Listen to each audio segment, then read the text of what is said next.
Hi, Kira. Hi, David. Long Hi, time. Hi. long time. Nice to see you. Great to see you too, and great to see another adventure. I feel like this year we've exploded with different type of content, seeing our faces in different type of movies all over the spectrum, from scare, horror to fantasy, and now this come away fits right into this. So, first, Kira, how does it feel to be in such a project with such great actors from Reese and Jordan and David and Angelina, Clark Peters? I mean, you have such a great cast to act alongside. Yeah, to be in this film was an amazing opportunity that I never expected to have the chance to fulfill this role. And I was so grateful for this opportunity. And I don't, and altogether, it was just one of the best things that's ever happened to me. David, I'm getting I'm reading in the press notes and reading about these play dates, these huge play dates between your family and Angelina Jolie's family. So how was it going from there off screen where you guys have been friends and we've never seen you on screen together? And it was kind of like a big deal to see you two together because it just seemed like a different type of casting that we're not used to. How does it feel to having that experience to work alongside her as opposed to like work alongside her watching the kids?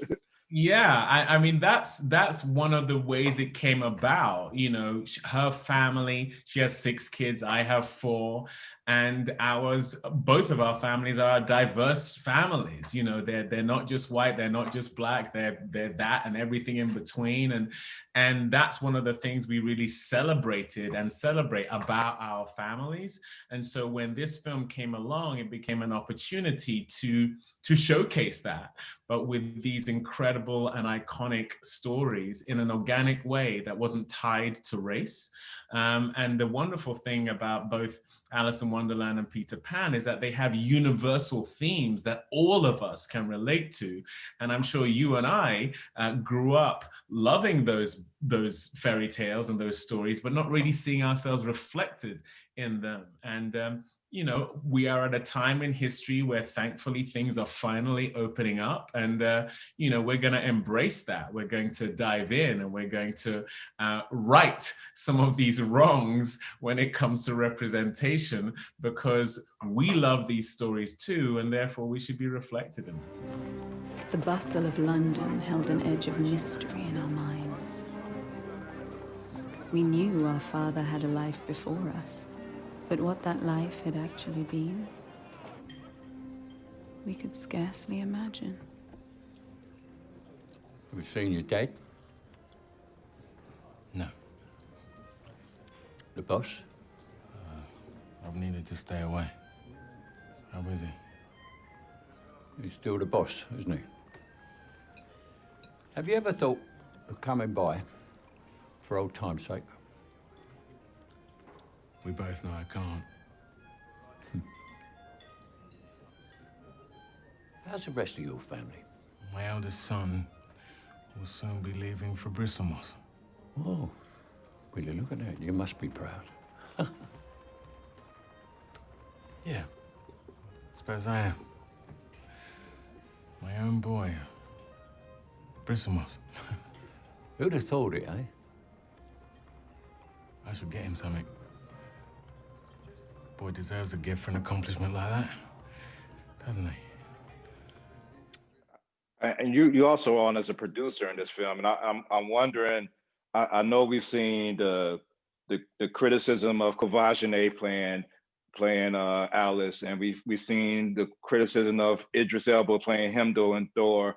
Every time, you know, these traditionally characters that people don't associate people that look like us with, there's some criticism, and the same thing has come with this project. As a producer, do you think that's more a result of the critics that's out there, or just people on the internet having all type of preconceived notions about their own racism? I think there are people who are really threatened by change and progress.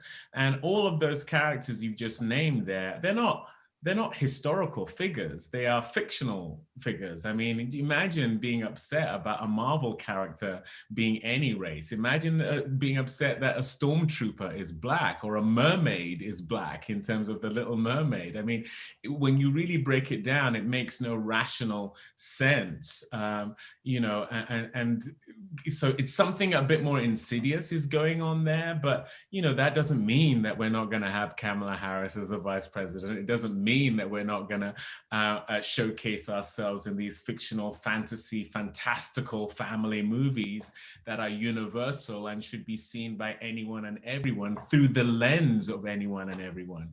And I'm very dedicated to that as a producer. I'm very dedicated to that as a father, because I want my kids to see a world that is more expansive than the one I got to see when I was growing up. And so we're going to do it no matter who says what or how or where.